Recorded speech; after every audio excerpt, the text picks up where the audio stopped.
Halo Mas Bro dan Mbak Bro, jumpa lagi dengan Paistop. Kali ini kita akan memberikan tips, mungkin share pengalaman ya, share pengalaman dalam merakit USDX. Jadi ini yang PCB saat ini digunakan Paistop,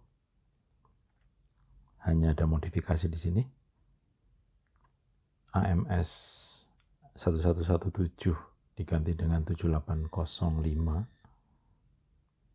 Karena ini kapasitasnya lebih besar dan mengingat kita juga nggak tahu penggunaannya seperti apa di sana, apakah ada kebesaran tegangan atau gimana, maka kita putuskan untuk mengganti PCB-nya menggunakan 7805 supaya lebih handal. Ini bisa tetap menggunakan SI5351 atau menggunakan modulnya, itu juga bisa. Jadi Paistop kalau merakit selalu memasang spacer. Ya. Oke, kita pasang spacernya dulu. Jadi maksudnya apa? Supaya saat kita memasang komponen itu tidak kemudian keluar lagi dari lubangnya ya. Jadi contoh ya, contoh nih, misalnya kita memasang R ini.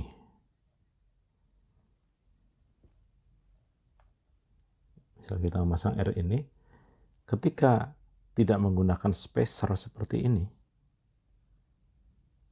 ketika diletakkan maka dia akan muncul ke sini, atau ketika dibalik dia akan sebaliknya tertekan ke bawah gitu. Nah, supaya ini tidak terjadi, Paistop selalu menggunakan spacer dalam saat merakit.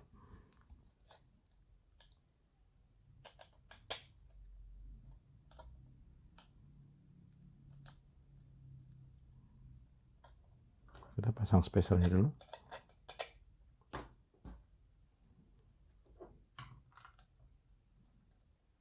Nah, seperti ini.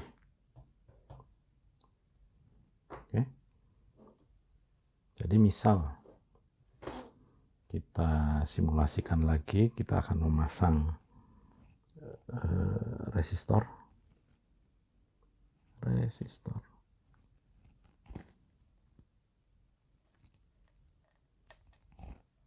Nah, misalnya seperti ini, resistor. Ini kita pasang. Kita pasang di sini. Nah, tidak akan geser kemana-mana. Saat disolder lebih mudah, solder langsung dari atas.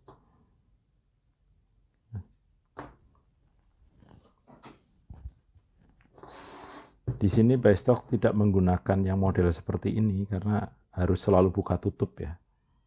Selesai solder, dibuka, dilihat-lihat, itu kelamaan. Harus dicapit di sini. Dicepit, bongkar lagi, cepit lagi, bongkar lagi gitu, kelamaan. Tidak praktis, tidak fleksibel. Jadi Paistop menggunakan spacer, lebih mudah. Tuh. Oke. Nah, ini pun nanti akan sangat berguna ketika mulai kita memasang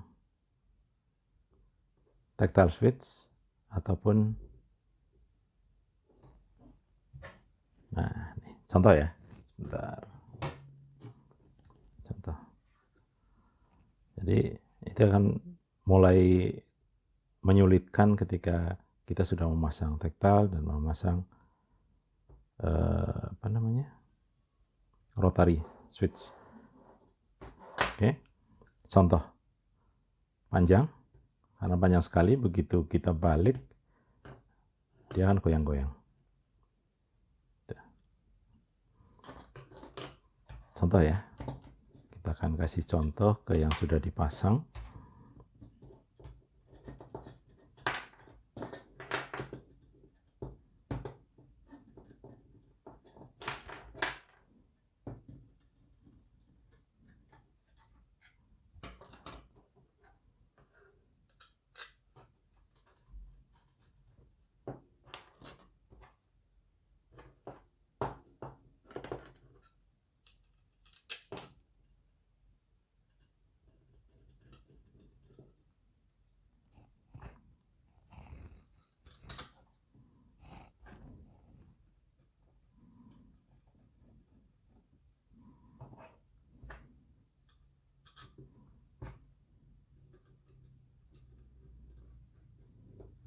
Oke, misal ini komponen sudah lengkap, sudah dipasang rotary dan tactile. Maka karena spacer kita lebih tinggi, ketika kita akan melakukan pengecekan di bawah ataupun penyolderan lagi, ini akan lebih nyaman, tidak akan terganjal, stabil. Ya. Nah, ini yang biasanya Buystock lakukan. Jadi perakitan lebih menyenangkan karena tidak bergoyang-goyang, lebih stabil gitu. Disolder pun lebih mudah. Itu dari sini ya, dari sisi kenyamanan perakitannya. Kemudian di sini kita ambilkan contoh yang sudah dirakit. Ini adalah contoh yang sudah dirakit. Nah, jadi Buystock memilih menggunakan modul seperti ini karena kalau kita menggunakan modul itu sampai saat ini kemungkinannya 100% masih berhasil, 100%. Belum ada modul yang gagal. Beda dengan SI5351 ya. Itu kalau perakitan kita ceroboh juga akan bermasalah. Ya. Kalau misalnya pakai modul. Nah, seperti ini. Kalau kita pakai yang langsung SI5351, ini seringkali bermasalah. Gitu. Ini juga FST. Gitu. Jadi saat menyolder, sebaiknya Mas Bro, Mbak Bro menggunakan gelang antistatik seperti ini. Gelang. Ini nyambung ke ground.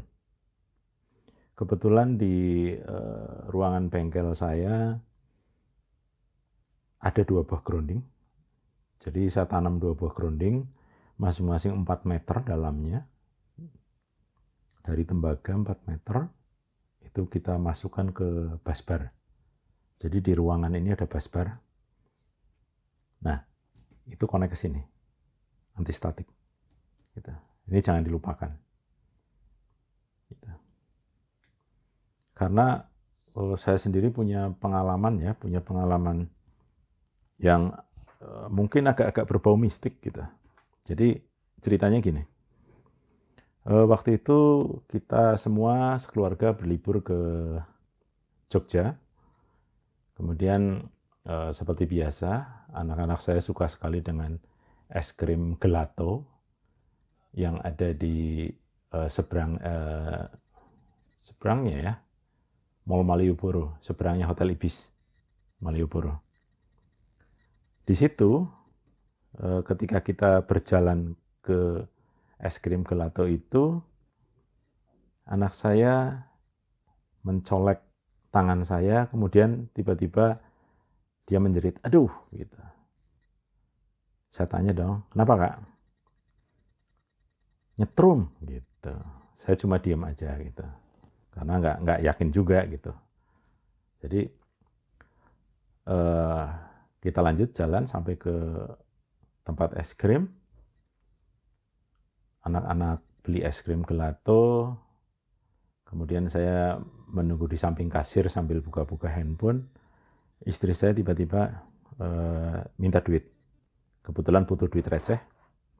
Saya ambil receh dari kantong, saya serahkan. Begitu tangan istri saya menyentuh tangan saya, tiba-tiba ada suara keras seperti listrik konslet.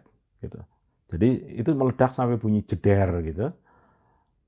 Kasirnya sampai bingung, terbengong-bengong dia. Gitu. Nah, dari situlah saya baru sadar bahwa ternyata listrik statis itu gede banget. Gitu. Itu adalah listrik statis.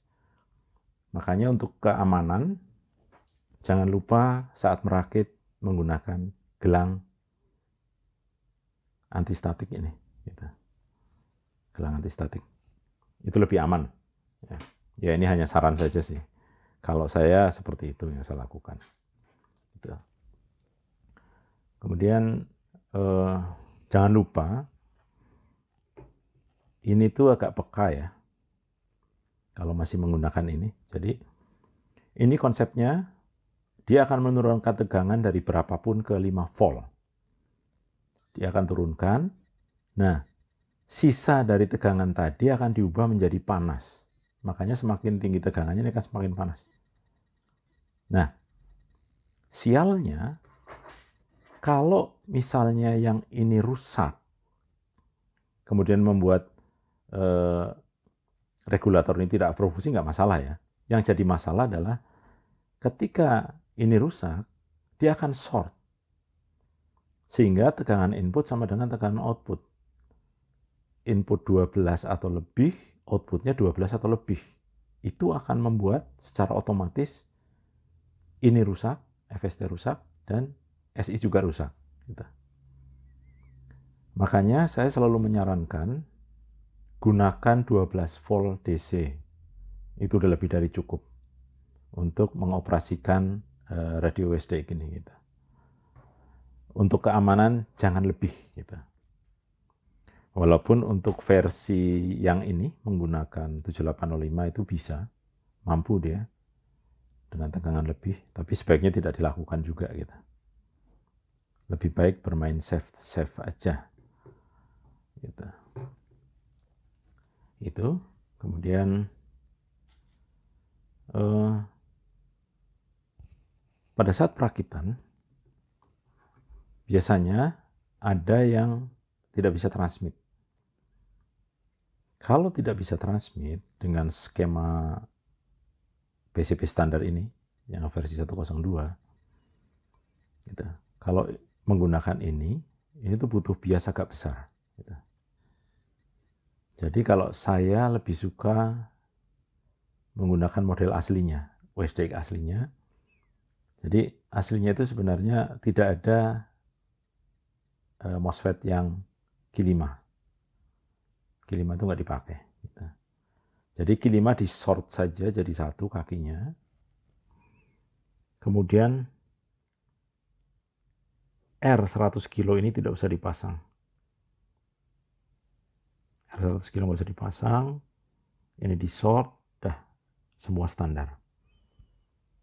Itu sama-sama akan keluar 5 watt. Gitu.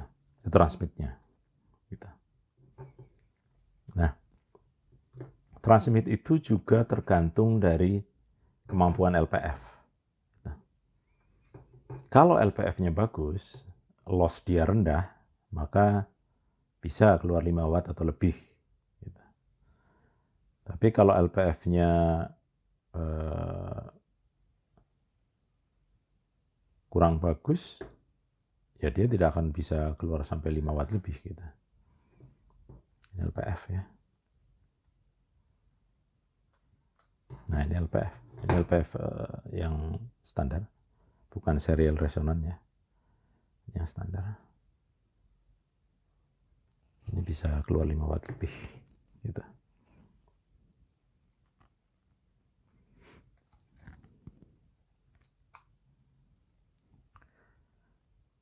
Kemudian, seperti juga perakitan pada umumnya,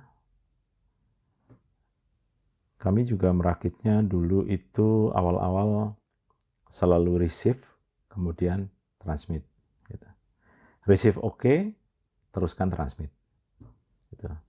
Nah, ternyata kita juga pernah mengalami ketika receive sudah oke, kita pasang MOSFET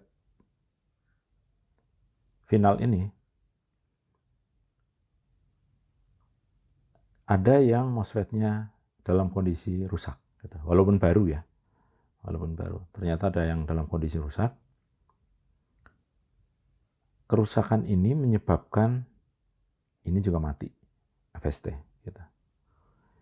Jadi akhirnya kita kalau merakit selalu transmit dulu. Baru receive. Gitu. Seperti ini. Ini tuh udah oke semua. Transmit oke. Gitu. Kita tunggu ini oke, baru akan memasang FST terakhir untuk cek receive. Gitu. Untuk keamanan saja sebenarnya. Ini pun tidak langsung pasang 3 ya. Saya akan memasang satu dulu, kemudian tes transmit. Setelah itu pasang satu lagi, tes transmit lagi, pasang satu lagi, tes transmit lagi. Ini untuk menghindari adanya MOSFET yang rusak. Gitu. Sehingga MOSFET yang rusak itu satu akan mempermudah kita melakukan identifikasi mana yang rusak. Yang kedua tidak merusak yang lain. Gitu. Itu tips-tips dari kita. Gitu.